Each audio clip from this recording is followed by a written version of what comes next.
Vince, get up. What? You're on next. Already? You're up.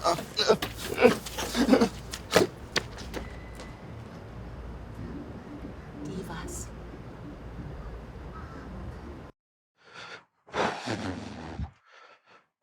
Okay, I'm ready.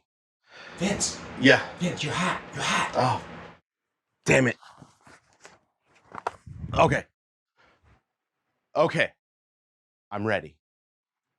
Are you ready? Welcome to Ugly Babies and What to Do with Them. I've also entitled this one, What's the Deal with Ugly Babies? That should give you a little indication of what we're going to be talking about today. So you're probably wondering, what is this ugly baby thing all about? Well, that's going to be one of the things we talk about today. We're going to address the question, what is an ugly baby? Then we're going to look at some of the largest primary sources of ugly babies in your organizations and how they impact your organizations. And lastly, we're going to learn what you need to put in place to effectively mitigate the impact of some of those most critical ugly babies. So first, let's answer the question, what is an ugly baby? And for that, I'm going to turn to one of my sources of inspiration as I was growing up, the great Seinfeld. But before we get to that, let me give you a very, very clear disclaimer on ugly babies. You're going to hear me say a lot about, let's get rid of those ugly babies and let's take those ugly babies and throw them behind the shed. And I may not say that one, that's a little bit cruel. I just want to make it very, very clear that when I talk about ugly babies, I'm not actually talking about babies. Babies are beautiful. I've never met an ugly baby, a true ugly baby. They're all beautiful. We're not talking about real babies. What we're talking about are things in our organizations that are like ugly babies. That will lead better into the clip that I've already set up, because ugly babies are costing your organizations tons and tons of money.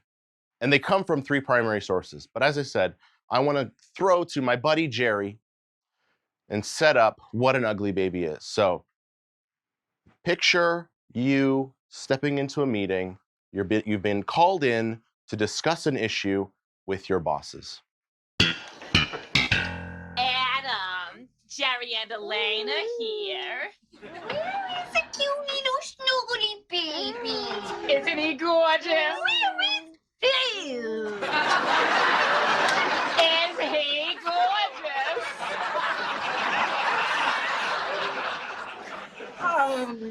Gorgeous. Yes. So very gorgeous. Michael, shut the door. You're letting bugs in. So Jerry and Elaine have been called in to a meeting to discuss an issue. The issue was presented to them, and rather than say anything that might be seen as out of line, they fawn over how beautiful and adorable that baby is, knowing full well that that baby is hideously ugly. Now, what happens after that? In most places, you have what's called the meeting after the meeting. Let's see what that looks like. Is it me, or was that the ugliest baby you have ever seen? Oh, I couldn't look. It was like a Pekingese. Boy, a little too much chlorine in that gene pool. So after the meeting, everyone gets together and complains about how ugly that baby was, but no one had the courage to call that baby out as being ugly at the time. This is a problem, because if only Jerry and Elaine had had the courage to tell those parents, your baby is ugly. And I believe at some point in the episode it's described as breathtaking, which I guess could be interpreted as good or bad. But if only they had said, that baby, you know what, guys? This is an ugly baby. Then the parents could take the enviable task of trying to do something to help their hideously ugly baby not be so ugly. So what we've got to do here is not complain about things after the fact when we're powerless to do anything about them, but actually take steps to address the ugly babies that exist in our organization. So what is an ugly baby?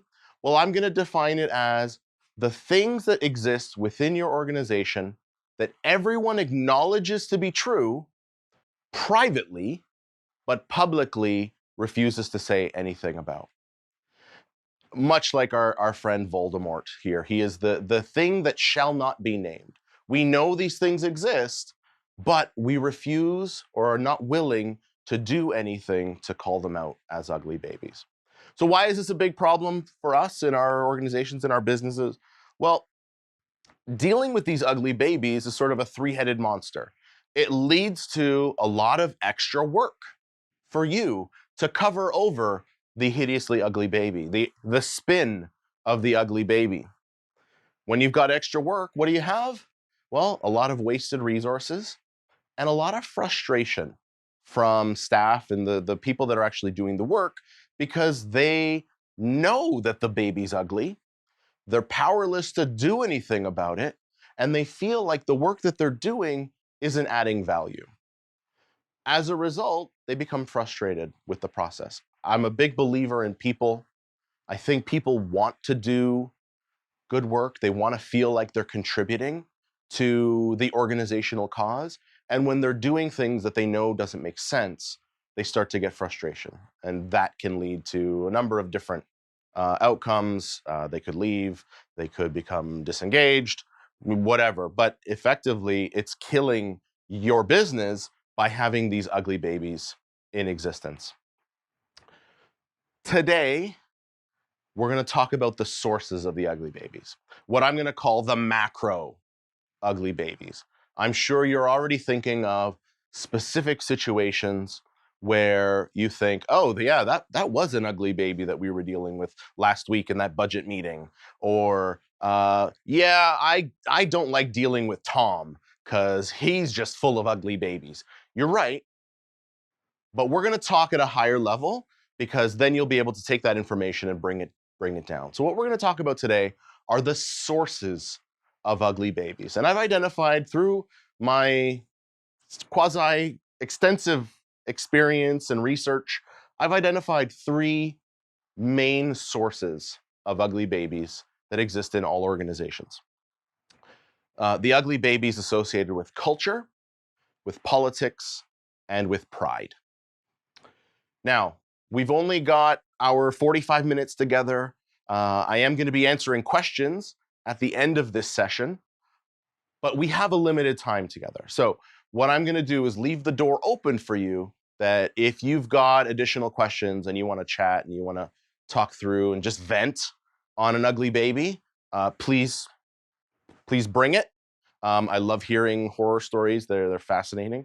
But we're only going to have so much time today to cover those 3 macro ugly babies.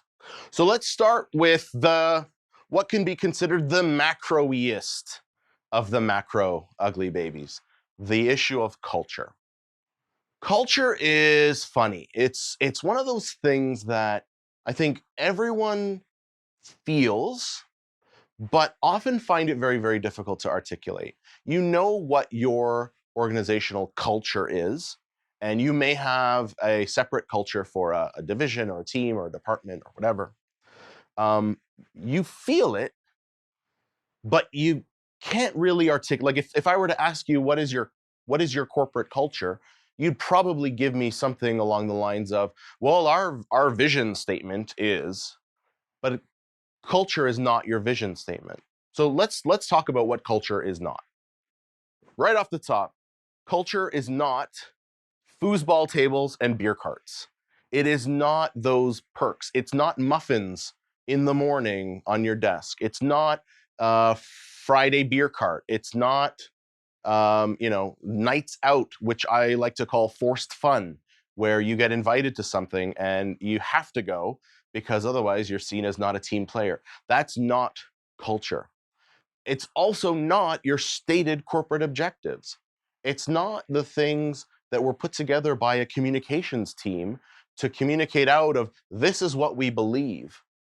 Those are words, and they are great aspirational words, but it is not indicative of your culture, or may not be indicative of your culture. It's also not the image that you and your organization portrays to stakeholders and to shareholders. It's not that public PR spun look.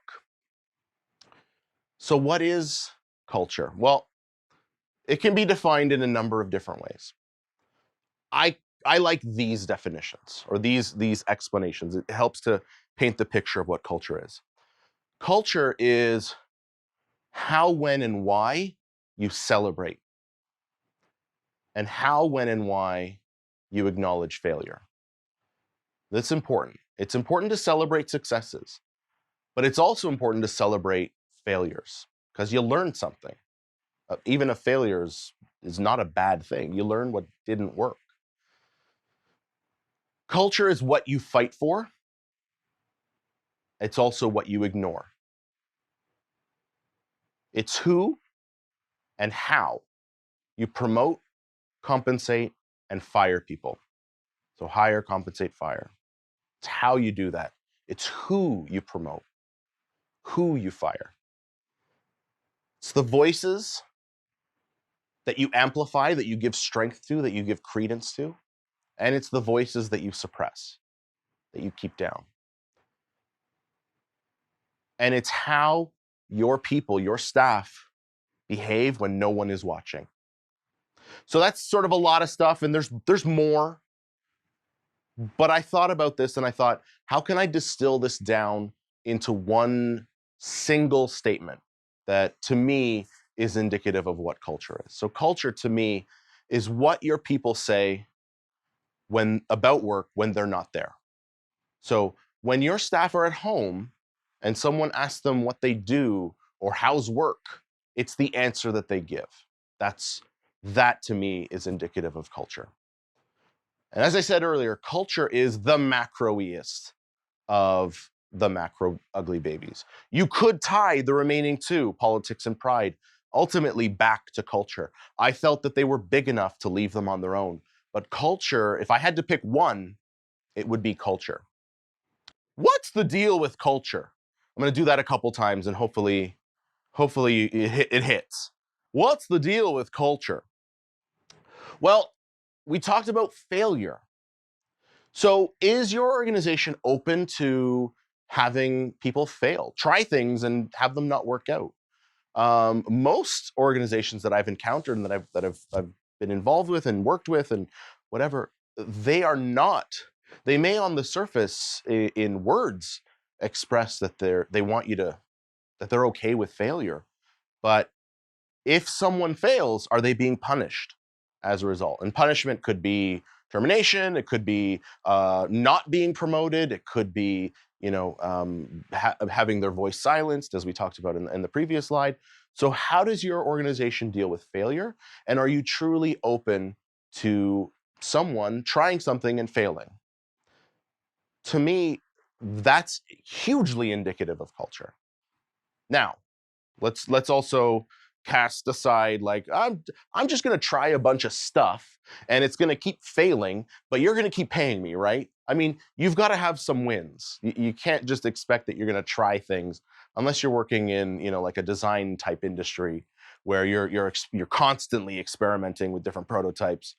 But if you are, 9 times out of 10, you're good, you deliver.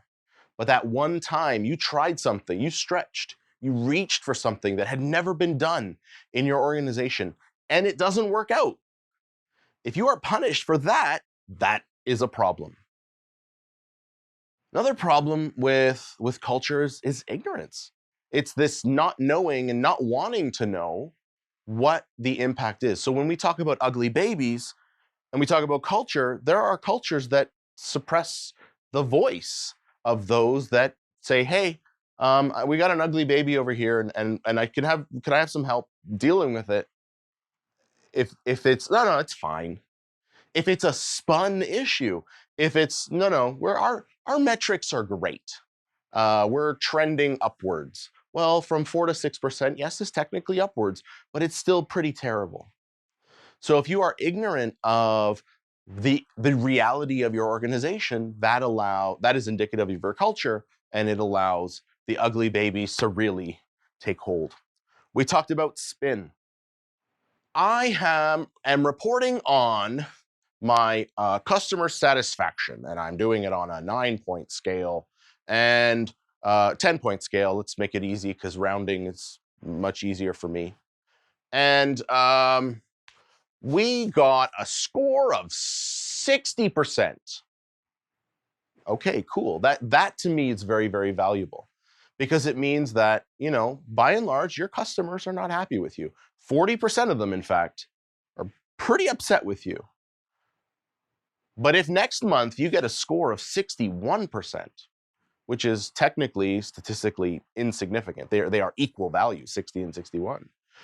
Do you break out the cake and say, hey, we're getting better, everyone, hooray? Or do you continue to strive? Do you see it as a statistical anomaly? Lastly, the suppression of dissent. And this is probably going to connect with a lot of you because I find BAs, PMs, we're pains in the ass. We like to come up with ways of doing things that are different and pushing the envelope. We're agents of change. So if your voice is seen as dissenting, as not being on board with the project or the team or the division or the organization or whatever, and if you are suppressed if your voice is suppressed, then that becomes a huge red flag for that organization and their culture, as they allow the yes people to continue to run the ship. Again, let's not be negative all the time. If someone brings up an idea, the response should not be, oh, that sucks. But you should feel free and open to be able to say, I think there's a different way. I think there's a better way. Why don't we try it this way? All right, so that's culture. Now let's talk about one of my favorite topics, politics. So we've got two definitions here. What is it to play politics? Well, it's to engage in political intrigue, take advantage of a political situation or issue, resort to partisan politics, and exploit a political system or political relationships. I'm not going to touch that one because I'm not going to touch that one. Let's focus on the second definition. To deal with people in an opportunistic, manipulative, or devious way for the purposes of job advancement. All right?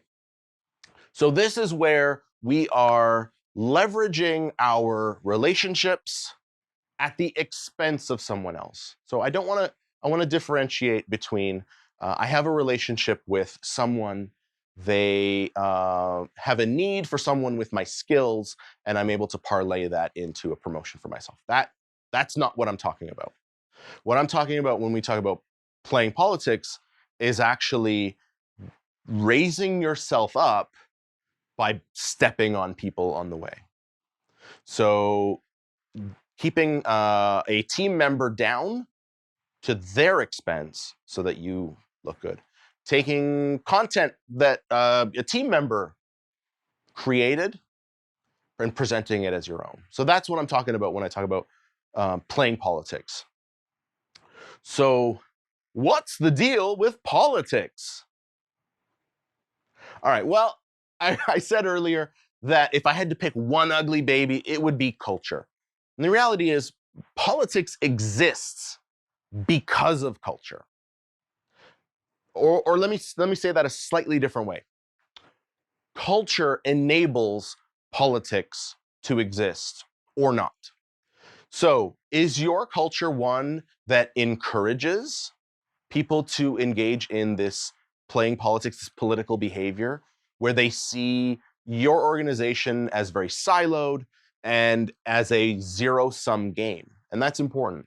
Do you think that in order for you to be successful, you need to keep everyone else down? And that's a problem, especially in the work that we do as business analysts and as project managers. We are reliant on our teams.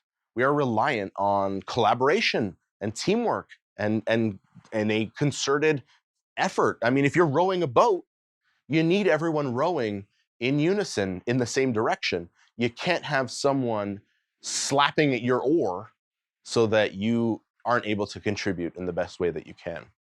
And those silos, those divisions, the way that your organization is structured actually encourages this political behavior. There is this strive, this aspiration to be a siloless organization where everyone is pulling in the same direction with one voice, speaking in one voice. But there is still this existing competition within your organizations for resources, for attention, for budget. All of these things lead to this playing politics, this political behavior. Even if you are in that top 1% of, no, everyone is on board, we're all aligned, this is great, we're a team, there is no politics, we win together, we die together. Even those most supportive organizations have a few bad apples. And that's all it takes to really spoil the entire barrel. Bushel. You don't put apples in a barrel. I don't think. I don't know. I don't work with apples. In any event, if you've got one person that is seen as trying to play political games, trying to give themselves advantage over someone else, it leads to other people following suit. And this is what spoils the entire bushel. So this is problematic. And politics is something that's really, really close to my heart. Because the reality is, we are by nature, people, humans, men, women, we are by nature political animals.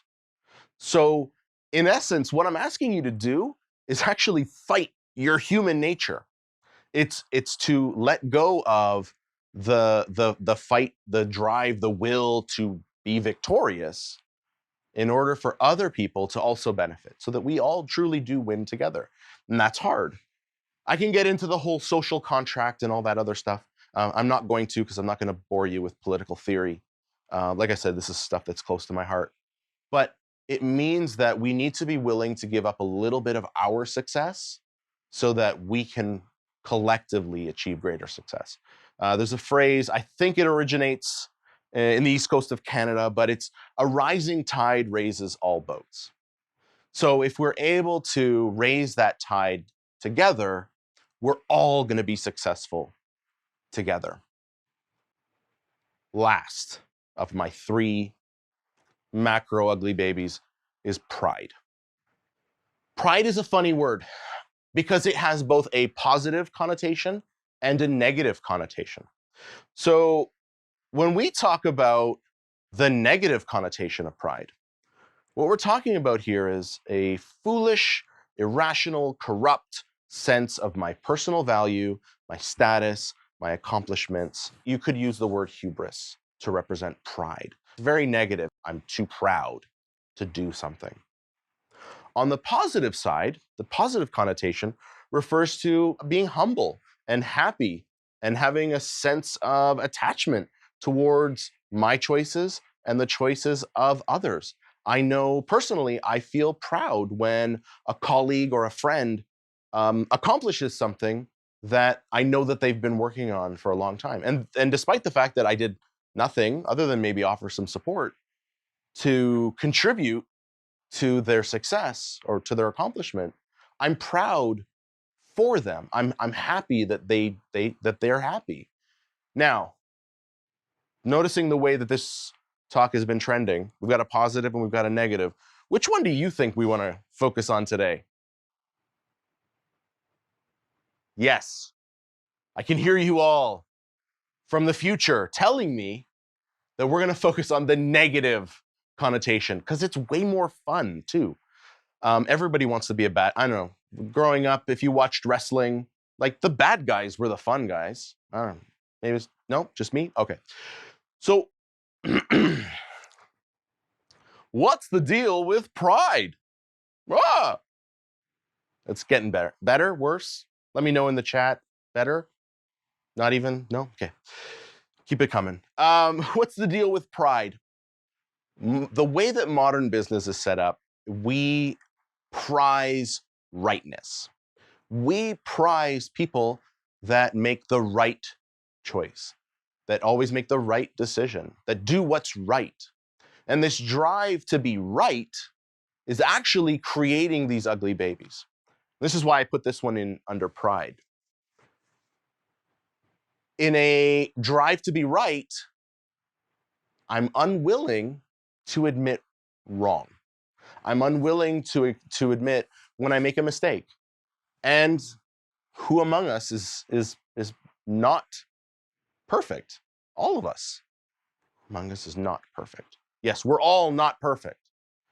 As the great Simpsons have said, "Pobody's nerfect," right? None of us are perfect, but it's this unwillingness to admit when we've made a mistake that allows these ugly babies to perpetuate and to continue, because we're not willing to acknowledge, maybe I could have done something different. Maybe I made the wrong choice. Further to that, in business, we prize strength. And so we almost see those people that are unwilling, they're unwavering, they're unwilling to make that admission of wrong. They're going to find the right way, or they're going to fix it, or they're going to spin it. We prize that strength because we do not prize vulnerability. And I think vulnerability is something which is sorely lacking in business today. This being vulnerable and acknowledging that you don't have all the answers, that you need help. It's what allows these ugly babies of pride to exist. So why is this a big problem for us business analysts, us project managers, us people that do what we do? Well, it actually speaks to a much bigger problem for us. So in the work that we do, BAs, PMs, we are agents of change. We bring change. We bring the thunder when it comes to changing how our organizations operate. And we do that through the projects that we deliver. We are supposed to be the disruptors. We are supposed to be the agents of change.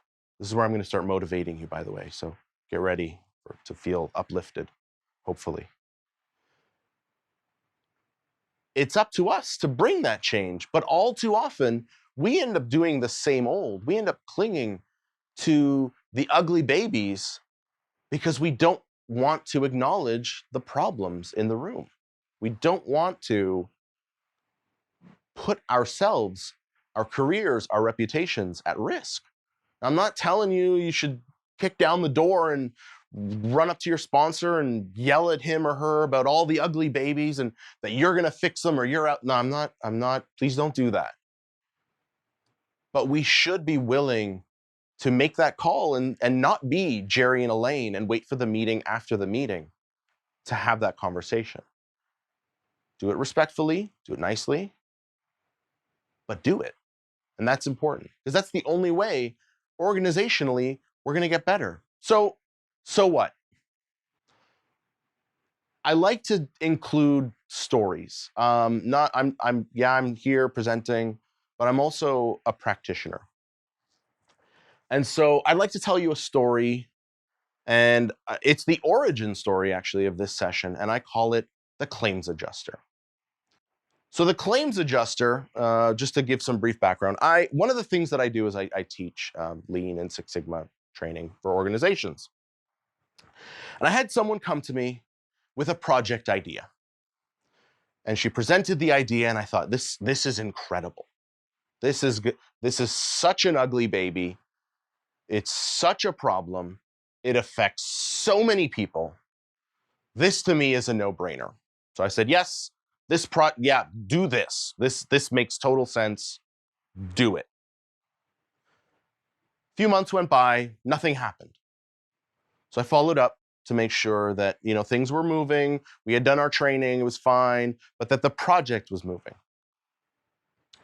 Nope, not going anywhere. So when I pushed a little bit, I found that the project was never going to happen. And the reason it was going to happen was that this individual was unwilling to go to their boss and tell them about this huge, massive, ugly baby that she had found because she didn't want to make her boss look bad. She didn't want to actually publicly call out that there was a problem, or rather, that there was an opportunity to improve. So because of that, this particular organization continued to waste millions and millions of dollars every year to not call the baby ugly. Fast forward a few years, the manager who was unwilling to make that call had left. New manager comes in, and they themselves identify this problem, quantify the benefits. I get back involved to help solve the problem, but the millions of dollars that were wasted in the interim makes absolutely no sense. And it was for the very selfish, prideful, political, and cultural, see how they all come together, reasons that they did not want to make the boss look bad. How ridiculous is that? Imagine how great it would have made the boss look to be able to go to their boss and say, hey, someone on my team found this problem. It's costing us umpteen million dollars a year. We should probably do something about it, hey? Think about how that would have affected their career. So what's the moral of the story? And this is probably the only ugly baby I was able to find on the internet. Yes, this is Bat Boy. What's the moral of the story? Well, you've got to get these ugly babies before they get you. They are bleeding your organizations dry. That's not a bad thing. I'm sure you're hearing these words and they sound very doom and gloom. They're not meant to be doom and gloom. They're actually meant to be uplifting and positive, because every organization faces these same challenges. And the ones that are actually willing to take action to do something about it are going to win. They're going to be that much more successful in the future because they took action today to resolve some of these ugly babies.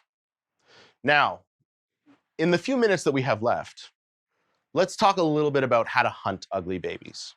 All right. I don't want to leave you completely powerless. I've helped you identify the 3 sources, but I want to give you a little bit of ammunition to make you just a little bit dangerous. So how can you hunt these ugly? Remember when I said my disclaimer earlier? We're going to hunt ugly babies now. This is like Heart of Darkness stuff. What do you do when you identify an ugly baby in your organization? Well, the first thing you should do or could do or must do is to call it out. Again, don't be Jerry. Don't be Elaine. They were super neurotic. Don't be them. Don't wait until after the fact to call that out to the people that are in a position to do something about it. Don't do it in a way that is disrespectful. Again, let me make that clear.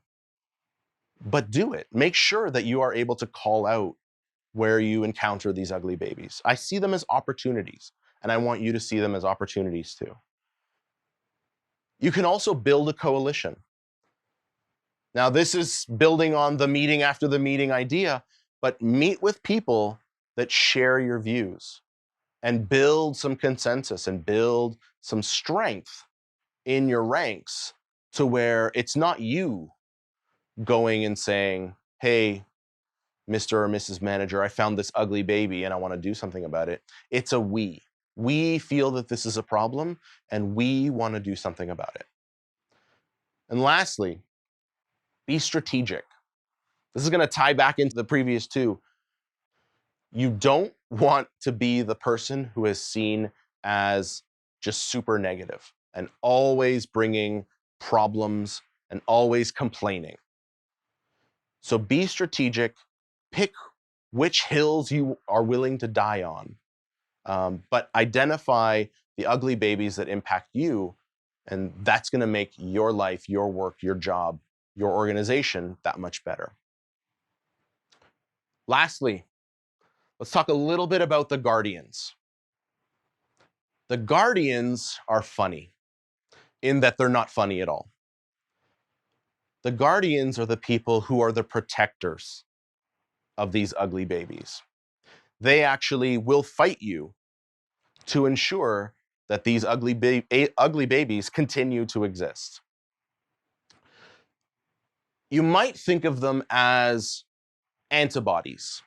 So we all know what antibodies are. When you get a flu or you get a virus, your body creates these natural antibodies that are created to fight off the virus or the bacteria. Well, these guardians are similar to antibodies. They are antibodies of change. They're antibodies that prevent any sort of evolution, innovation, or change from happening in your organization. They fight the change because they are so invested in the status quo. Could be because they see the writing on the wall and they notice that if this changes, then I maybe not be needed. They may fight change because in many organizations, people are power. The more people you have on your team and your department and whatever is indicative of how much influence you have. And so they're not willing to sacrifice some of their power and their influence to eliminate an ugly baby. The first thing you should do is understand where they're coming from, understand their perspective, understand why they are unwilling to sacrifice that ugly baby, why they're unwilling to invest in change for the betterment of the entire body. Once you've seen their perspective, it's important that you give them yours. So it's got to be a two-way communicative street. You need to understand them, but you need to make them understand you so that they can see the value in change. It's the what's in it for me, the WIFM. What's in it for me? We'll tell them what's in it for them. And throughout the process, don't see change as a thing to do at the end of the project. Way too many projects have change management at the end, just to, oh yeah, on Monday, your entire world is different. So you cool? Don't do that. Help your leaders, help those guardians, help your staff understand what's changing, why it's changing, and how it's going to change for them, and then help them cope with that change throughout the entire process. So it's sort of like grieving. Things are changing for them. We're not really good at change, are we? But we need to be, because the reality is that that change is inevitable. And as you're doing all these things, continue that strategic streak. Continue to be strategic. Continue to decide what's important and what's not, because you don't want to get involved in way too many battles. So how do you bring that change? You've done all this great work. From what I've seen, there's usually only one thing that's more valuable, more sacred than the ugly baby. And that's the finger thing means money. It's money. So if you can build a case, a business case, an ROI, a cost-benefit analysis, however you want to do it, if you can build the case for what this ugly baby is costing you and your organization, and how much it's going to save you if you actually do something about it, that can go a long way in helping to inform the decisions and get some action behind taking action on that ugly baby. So build that case for change. You know, as I said, ROI, cost benefit. In the Lean and Six Sigma world, we call it the COPQ, the cost of poor quality. It's the costs that we incur of having these ugly babies in existence. And here's the good news. Depending on your answer to that, if you present a problem or an opportunity to your leadership team, and you say, look, I've identified this ugly baby. It's costing us $10 million a year for $50,000 and team time, and about 6 months, we can solve this problem. If the answer back to that seemingly, you know, that's a no-brainer to me. $50,000, 10 million. If the answer is, nah, we're cool, well, you know exactly where your organization stands in the cultural landscape, right? In fact, that organization will probably not exist for that much longer. So it might be a good opportunity for you to hit the bricks. or more positively, leave for greener pastures. Because if you are able to present a viable case for action, and it is justifiably worth the investment, and your organization is unwilling to make that change, then that is indicative of a culture that is supportive of those ugly babies.